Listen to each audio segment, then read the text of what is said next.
What happens when a league gets exactly what it always wanted and then suddenly doesn't know what to do with it? I'm about to break down something that is sports Twitter absolutely unraveling.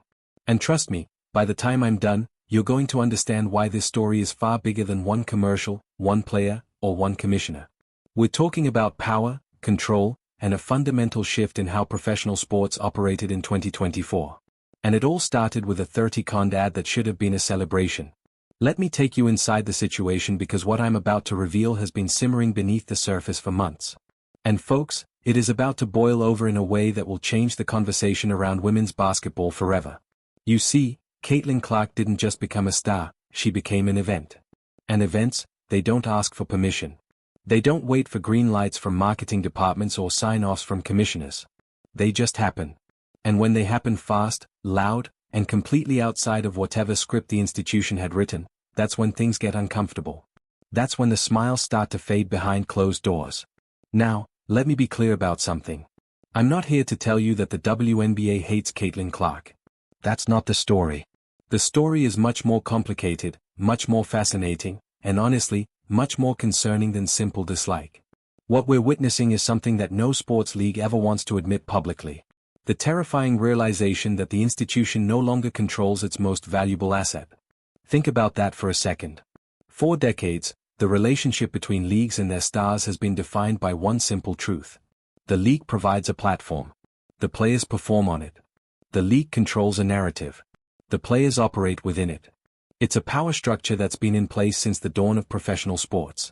The team, the league, the commissioner, they sit at the top of the pyramid. The players, no matter how talented, are pieces on a chessboard they didn't design. But what happens when a player arrives with her own platform already built? When she walked into a room with 50 million followers with brands already clamoring for her attention with cultural relevance that existed before she ever put on professional jersey? What happens when a player doesn't need the league nearly as much as the league needs her? I'll tell you what happens. Silence, hesitation, that uncomfortable pause you feel when you're not sure whether to celebrate or retreat. And that silence. That is the sound of an institution trying to figure out how to handle a situation its rule book never anticipated. The commercial we're talking about didn't do anything wrong. It was polished. It was professional. It was exactly what you'd expect from a player at the center of the sports universe right now. It featured Caitlin Clark being Caitlin Clark. Confident, electric, unavoidable. The kind of advertisement that makes casual fans stop scrolling and say, "Wait, who is that? I need to see more." That's the good stuff. That's what every league dreams about. A player so magnetic that she turns viewers into fans, fans into believers, and believers into customers. But here's where the story takes a turn. That is everyone in the sports media world talking. Instead of celebration, there was nothing. Instead of amplification, there was silence. Instead of the WNBA wrapping its arms around this moment and saying, "This is ours. We built this. Look at what our league can produce." What we got was something else entirely. A void and absence. And in modern sports, absence speaks louder than any press release ever could.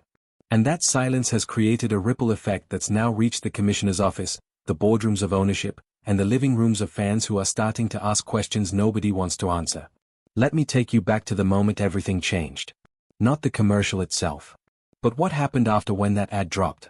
The WNBA had a choice. A simple, straightforward choice that any competent organization would make in its sleep. They could have celebrated it, shared it, wrapped their entire brand around it, and treated Caitlin Clark as a crown jewel of everything they've been building toward for nearly 3 decades. That's what the NBA does. That's what the NFL does. When a star in their league lands a moment, they pounce on it like it's oxygen. But that's not what happened here. Instead, what unfolded was a masterclass in how not to handle generational talent. And I'm not being dramatic, folks. I'm being honest. Because what the league did in the days and weeks following that commercial spoke volumes about where their headspace really is, and it wasn't a good place. You want to know what really destroyed my skin?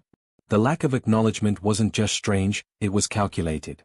And when something feels calculated in sports, especially around something as universally positive as a player bringing unprecedented attention to your product, you better believe people are going to start asking why. Let me give you the inside perspective on why this matters so much. In professional sports, institutional support isn't just nice to have. It's currency. It's protection. It's the invisible shield that says everyone in the ecosystem. This player matters to us. We'll defend her, promote her, and make sure she has everything she needs to succeed. When that support is visible, it changes how opponents approach her, how media covers her, how sponsors invest in her, and how the culture at large perceives her relevance. But when that support is missing, when a league office goes silent while one of their own players is suddenly everywhere on television, attracting eyeballs they've been fighting for since the league's inception, that absence becomes its own message. And the message it sends isn't the one you want floating around. Now, I need to be careful here because I'm not claiming to know what's in anyone's heart. I'm not saying there's some conspiracy or that the commissioner woke up one morning and decided to tank her own league. What I am saying is that patterns matter. And the pattern we're seeing in real time is one of an institution that appears uncomfortable with its own success. Think about how insane that sentence is. An institution uncomfortable with its own success. That's not a phrase you hear in professional sports. Success is the goal. Success is what you build toward. Success is supposed to make everyone rich, famous, and vindicated. But here's the thing about success. When it arrives faster and louder than you planned, it exposes things. It reveals cracks in the foundation that nobody wanted to acknowledge. And in this case, what it's exposing is a fundamental tension between how the WNBA has always seen itself and how the world now sees it. Because of Caitlin Clark, the league spent years, decades, building a certain narrative, a narrative of unity, of sisterhood, of the collective rising together with no single player towering above the rest. That philosophy made sense when you were fighting for scraps of attention, when nobody knew your name and you were trying to convince the world that women's basketball deserved a seat at the table. But that philosophy was never designed for this. It was never built to handle a moment when one player becomes so big that she accidentally makes the entire table about herself. That's not her fault. That's not a character flaw. That's just what happens when talent meets timing meets cultural hunger meets about 15 million people who suddenly realize they've been missing out on something special. The problem is that the league's entire identity was built around avoiding that exact scenario. And now here it is happening anyway. And nobody in charge seemed to know what to do with it. Fighting for scraps of attention when nobody knew your name and you were trying to convince the world that women's basketball deserved a seat at the table. But that philosophy was never designed for this. It was never built to handle a moment when one player becomes so big that she accidentally makes an entire table about herself. That's not her fault. That's not a character flaw. That's just what happens when talent meets timing meets cultural hunger meets about 15 million people who suddenly realize they've been missing out on something special.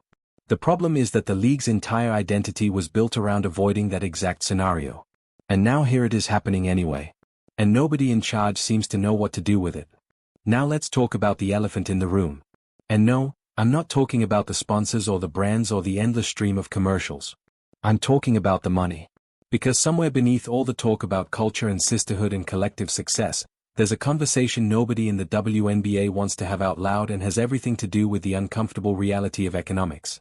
You see, Caitlin Clark is out here landing commercial deals that probably exceed the total value of what most WNBA franchises are worth. She's signing contracts that make her league salary look like a rounding error.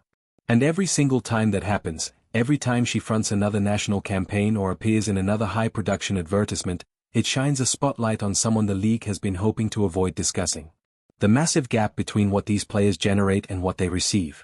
Let me break this down in terms that even the folks in the back can understand. When a player can independently generate more revenue through endorsements than her entire league salary cap, something is seriously out of whack. And I don't say that to criticize the players. I say that to highlight a structural problem that's been festering for years, waiting for someone talented enough and popular enough to expose it. Caitlin Clark didn't ask for this role. She didn't set out to become the face of systemic economic imbalance in professional women's sports. She just showed up and started playing basketball the way she's always played it. Brilliantly, unapologetically, with a flair that makes people who have never watched a basketball game in their lives suddenly become experts on her every move. But here's what that success does. It forces questions that the league hasn't ready to answer. Questions like, if this one player can drive sold-out arenas, record-breaking ratings, and cultural relevance that transcend sport entirely, why are the economic structures around her still operating in survival mode? Why does a league that claims to be growing and thriving still depend so heavily on external support to stay financially viable? I want you to understand something. These aren't attack questions. These are legitimate business questions that any serious analyst would ask in this situation. When your most visible asset is generating value that dwarfs your institutional capacity, that should be a moment of celebration and strategic recalibration. It should be a time when leadership says, okay, we need to restructure. We need to reinvest. We need to make sure this ecosystem can sustain and reward the talent that's making all this possible. But that's not what we're seeing. Instead, what we're seeing is something that looks a lot like defensiveness, hesitation, and institutional reluctance to fully embrace the very success that should be making everyone's lives easier. And I have to ask, why? Why would a league push back against the one thing that could solve most of its problems? Why would leadership appear frustrated by momentum they've been chasing for 30 years? The answer, I believe, lies in something deeper than money. It lies in control. Because here's what the economic reality of Caitlin Clark's situation reveals. The league is no longer the center of the universe, the brands, the sponsors, the media outlets. They're coming directly to her. They're not waiting for the league's permission or blessing.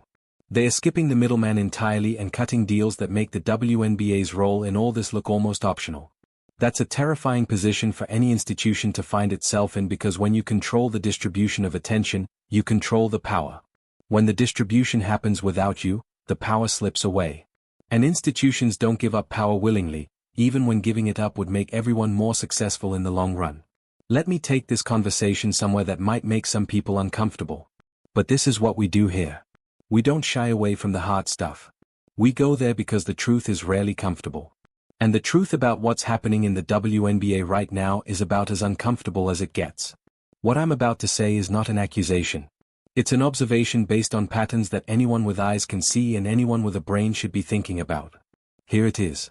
When a league's most valuable asset doesn't feel protected from the top, that lack of protection has a way of trickling down through the entire ecosystem. Now, I'm not saying anyone told anyone to do anything. I'm not suggesting some kind of coordinated effort to take Caitlin Clark down a peg or two. That's not what this is about. What I'm talking about is something more subtle, more insidious, and frankly more human. I'm talking about signals. In elite professional sports, signals matter.